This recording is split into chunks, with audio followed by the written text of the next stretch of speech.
पण तुम्ही काही पण म्हणा, ही गर्दी बघून मला वाटलं की नाशिकची जत्राच भरली. तर नमस्कार मित्रांनो, माझं नाव आहे सचिन आणि कसे आहात तुम्ही? तर आज होता कार्यक्रम आणि एका खालीच डिस्प्ले ब्रँडिंग सुरू. म्हणलं वरती जाऊन बघावं. वरती गेलो तर एक चंद्रयानच. हे बघितलं आणि तेवढेच आपले प्रमुख पाहुणे आले. मग काय त्यांनी केलं रिबन कापून सुरुवात आणि ही होती रिमोटची समय. मग काय त्यांनी रिमोटनीच समय पेटवली. मग काय हा कार्यक्रम झाला आणि केली यशवंतच्या मुलींनी फोटोशूटला सुरुवात. तेवढ्यात म्हणलं की आता जरा प्रोजेक्ट बघावा. तर हे बघा आपले टीवायचे प्रोजेक्ट कसे. फक्त टीवायचेच नाही तर यशवंतच्या मुलांनी सुद्धा चांगलेच प्रोजेक्ट केले होते. हे बघा यशवंतचे प्रोजेक्ट. मग आपल्याला हा भाऊ दिसला.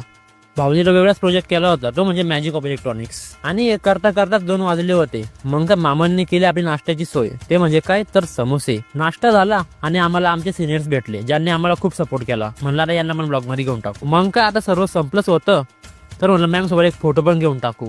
मग काय एक फोटो घेतला आणि तेवढ्याच आपल्या कुण्याने एक आपली कला सादर केली आणि आमचा आम्ही कार्यक्रम संपवला.